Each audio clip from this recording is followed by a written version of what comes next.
Welcome, everyone, to the ACL Athlete Podcast. This is the podcast where we talk about everything related to the ACL, whether that's the injury itself, the rehab process, return to sport, and more. I'm your host, Dr. Ravi Patel, performance physical therapist and coach. Between myself and fellow guests and experts, you'll learn through the lens of the patient, the healthcare professional, and the coach.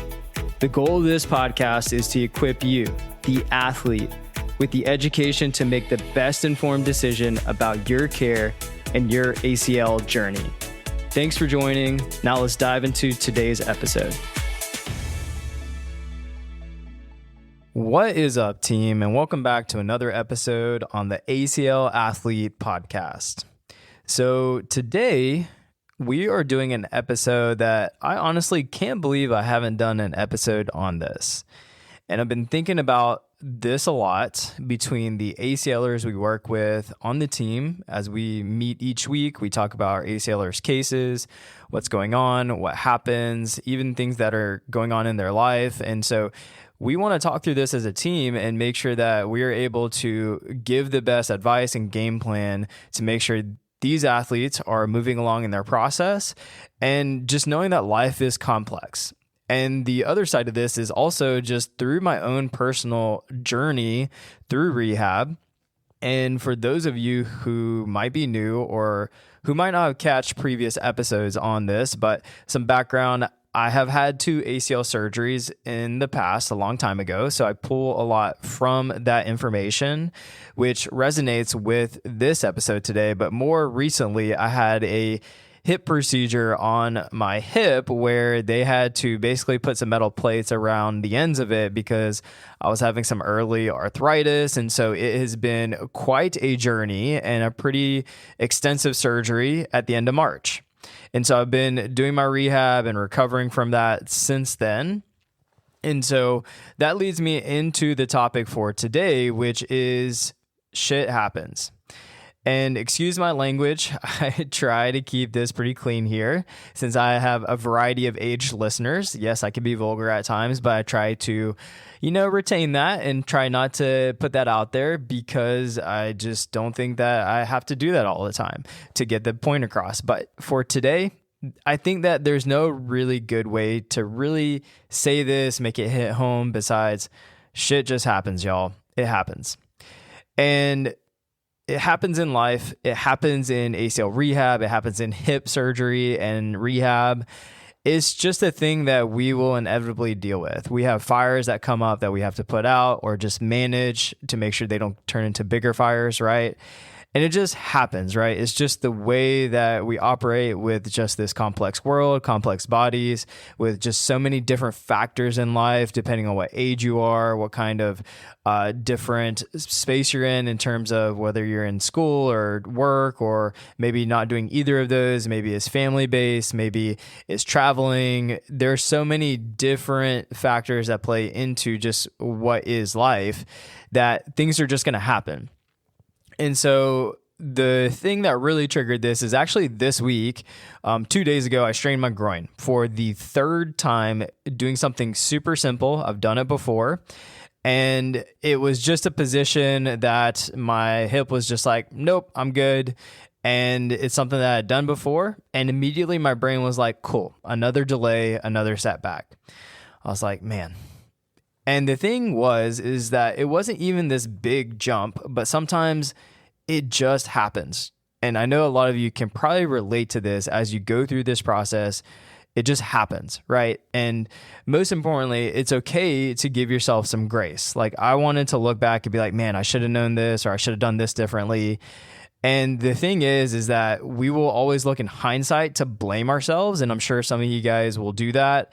And I think the question you have to ask is, were you following the game plan or the guidance you've been given, or did you go off route and decide to do more or do more consistently over time? And that added up to being too much, and you reached a threshold or a breaking point, and your tolerance was like not built up to that point. And that's something we have to understand if we put ourselves in, right? There's no one to blame but ourselves. But in majority of cases, it can just be doing our training and our rehab, right?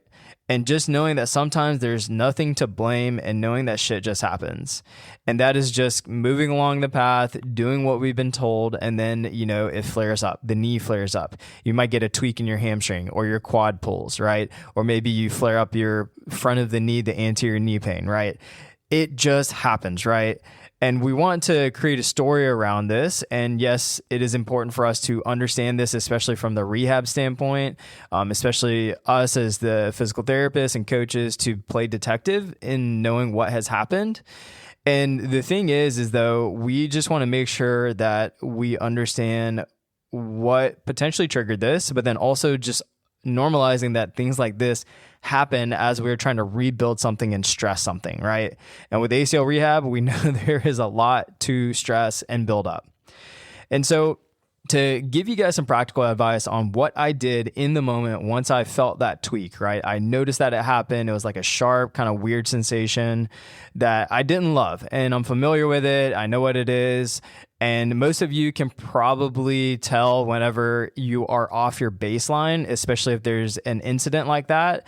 But even whenever you may wake up and you're like, wow, my knee is like a little bit more grumpy today, right? And so the baseline is going to be important in this. But when we look at what I did from the practical standpoint, the first thing was I just want to make sure it was nothing major. It was a tweak in my groin. And so my initial thought was to avoid it, to rest it, let fear kind of set in, be like, oh man, this is my third setback. Like I just need to step away from this, right? But then I've always had this thought stuck in my head. If I get scared of it, I'll build up even more fear and apprehension, like a little kid falling off their bike, right? If they fall off their bike and they get hurt, for example, then there might be this apprehension to get back on the bike. You build more fear, or you can try again and leave on a positive note and know it's safe and okay. Like it's okay to just make sure that you do that thing, but of course don't do it maybe at the intensity or maybe have some guardrails around it. So I still did a modified version of the movement to let my groin know it's okay. Now, had I really strained this thing and I was in 8 out of 10 pain, 10 out of 10 pain, then yeah, maybe let's back off of it. And that's where we use our traffic light system. If it's green or yellow light, we're going to be okay in that. Making sure we avoid anything super sharp, and then anything in the red light zone where it's high levels of pain or 6 and above, we're going to stay away from, because we are going to pay for that later and it's not even worth pushing into that pain, right? And so the thing is that with this situation, I wanted to try and leave on a positive note. So I did that modified version of it, and I did let it sit in that green light zone. It kind of got into like the yellow light zone where it was into mild to moderate levels of discomfort, versus calling it a day and feeling defeated and just saying like, I'm done. Important not to let that fear set in, like doing your first jump, for example, and the knee gets super grumpy. Doesn't mean you just go off and do a bunch of jumps afterwards to make sure there's no fear, but good to let the knee and your brain and just your overall mental mindset piece of how we do this process know we're fine. Like, yes, we are stressing the knee, and guys, when we are applying stress, it's okay for sometimes for there to be a little bit of discomfort or there to be a little bit of soreness. And yeah, sometimes that leads to something flaring up because we push it, but that's what we're doing in this rehab process. So we're not sitting in this like comfortable 20% range of our strength. We're trying to push boundaries. And with pushing boundaries, you're going to stress the knee, and sometimes it just doesn't necessarily respond as well. And that might lead to it being grumpy or pulling something or straining something. And that can be okay. Right? It doesn't need to happen all the time, but it's going to happen. I promise you, if you're going in this process and you never have any flare up or any type of setback, you will be the 0.0000001% of ACLers going through this, because every ACLer will have some sort of setback within this process, even if it's minor. And so the thing here is to make sure we don't walk away feeling defeated and not let that fear set in, right? So what we need to do is just make sure we're fine. And the goal is for us to get ourselves back to at least a good baseline.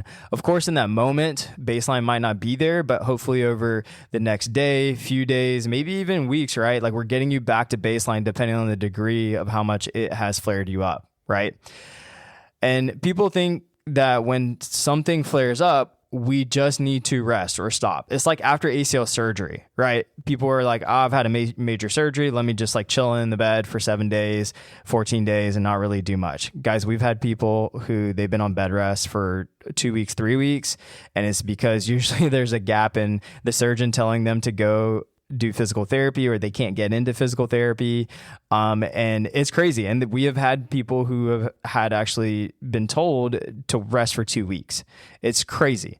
The thing is that we do not need to rest after surgery. Yes, we need to respect the healing. We don't need to push the gas as hard as we can, but we also don't fully pull the emergency brake and stop everything. We are going to slowly let on the gas a little bit and just let the car accelerate a little bit. So we're trying to at least like do what we can within the boundaries of what our knee can tolerate. And then each day will add up and compound interest grows from there. I promise you, no one needs to just fully rest after any injury or any surgery. And I know that's the RICE protocol, but that thing is outdated. It is not in use anymore and shouldn't be in use. I've shared with you guys before, police, protection, optimal loading, ice compression, elevation is a very simple one for you to know. Optimal loading means just find a tolerance that you can work within, protect it, of course, and don't make it worse. And then ice compression, elevation, great things to be able to add into the mix.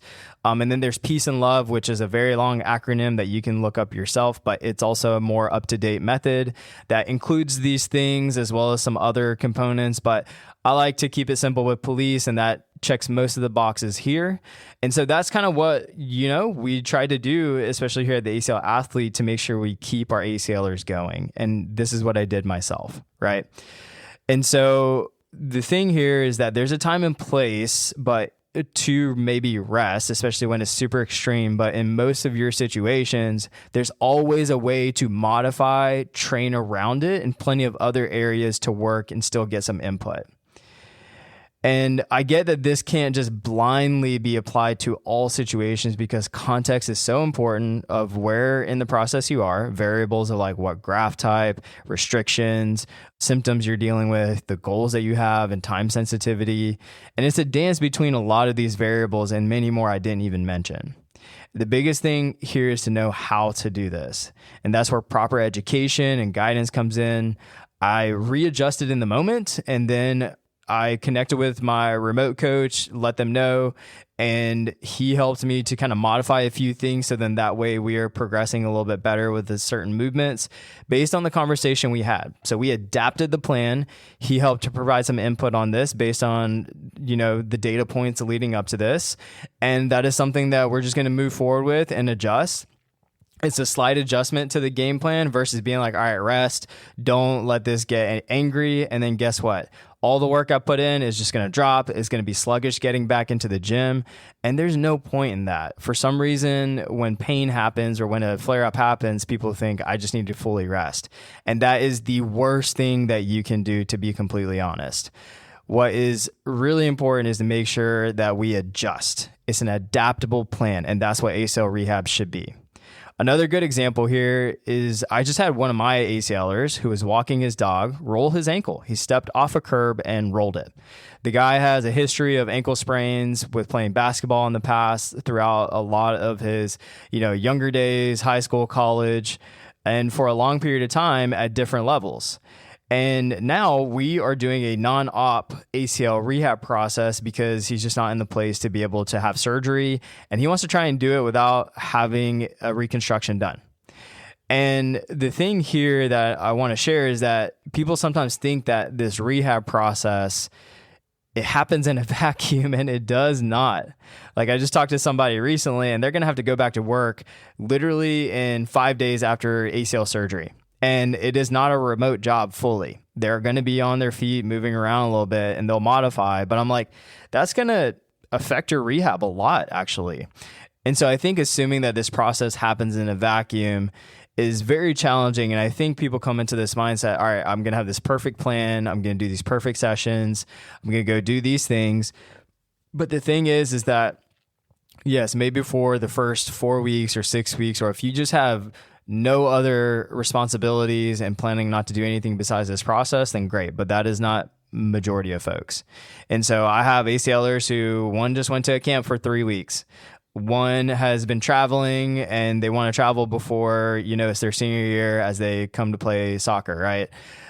I have another one who is trying to get back to working as a nurse. And then I have another person like this one that I said who rolled off a curb. He's got kids. And so the thing is like, there's so many ACLers that we work with and sharing that they have life things that come up, right? And so I think that's the thing that is really important to understand in this process, that shit is just going to happen, right? And other scenarios we've had ACLers deal with, just to give you an idea, someone gets really, really sick. Like they get really, really sick, like a stomach bug. They have some sort of other health issues. Someone has a family event that happens. Like we've had family members of some of our ACLers where they pass away, right? Like that's just going to happen. So they have to go, and depending on the closeness, the degree of it, like they may have to just kind of step away for a second. And it's an emotional toll as well as it is just like a physical toll on them, right? Because they're also out of their normal routine. We've had ACLers go through breakups, divorce, right? Those are hard situations emotionally to go through, and your life just changes. People injure other areas, right? Like it might be related to work. It might be related to they've been dealing in nursing with other things like a low back pain issue. Maybe it's a shoulder issue. We've had ACLers where they've had both ACLs torn and they've had to navigate having surgery on both, right? We've had people where they've dislocated a shoulder while they've also rehabbed a ACL, right? So then therefore we're trying to nurse different things through this process. So it makes it really complicated. And so that is something that we have to navigate, right? Another example is like kids. Kids throw a huge factor into this, especially for our parents, right? Like because, if you have a 6-month-old, how are you going to reason with a 6-month-old who might still be breastfeeding and that can't necessarily be left unattended, right? And so that's even harder whenever you have a 1-year-old, a 2-year-old who's running around, but you can't logically say, hey, I'm just doing my rehab. Can you just sit to the side and be quiet, right? And so what about someone that's having a tough time at school? Someone's having a tough time at work. They just got fired from work, right? And so they have to go to work and they have a specific event. Even though it's not in their best interest, they still need to go to make it happen for their career, right? And then there's just the plain old something just got tweaked or got injured, right? And that is just life, y'all. That is just the complex human body, and we don't have full control over it. And that is something I know 100%. I wish we did. I wish we could control the inputs and outputs. And that's what we try to do in this process. And it is a dance because of all these factors and the way our human body is so complex, right? But this is why the timing of the surgery, the graft you get, the physical therapy that you do, the rehab process itself, and having a plan, a structured plan and process for this and an expert guide is so key, y'all. I say this all the time and I hold to it that your rehab provider will make or break your process. They will. And the thing is that it's going to help make the process adaptable so that when these moments happen, and keyword here is when, not if they happen, when these moments happen, there is a quick adjustment.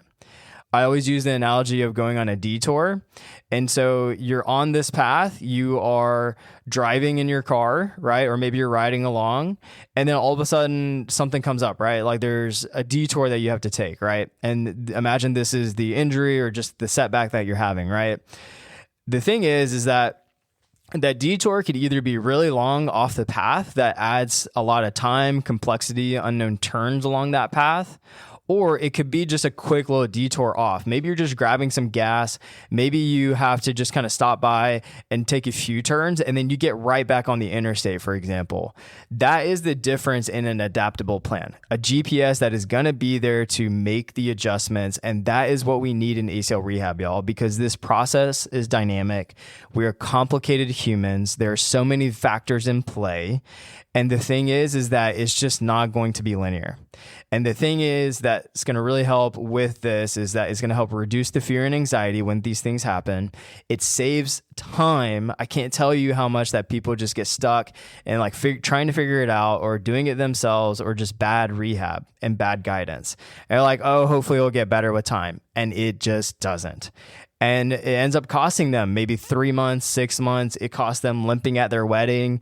It costs them not being able to go on this trip with their buddies. It costs them not being able to get to college without being on their crutches.